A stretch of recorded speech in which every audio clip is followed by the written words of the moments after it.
นเจ้าเห็นจังหวะยังนี้ยังเก็บกำไว้สมบัติหลายของมือค้าบากว่าตายไปนานเอาไปนั่งบ่ไรคงเหลือไว้แก่ผู้ใดขนาดเงินบาทนั้นเงินยันใต้แห่งนี้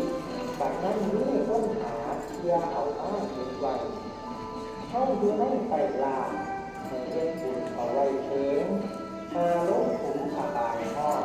นั่นคือไรก่อนรู้คนปั้มมือคนปั้มเลย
ตาหน่อยต่างคนนั้นป่วยแม่นสิไว้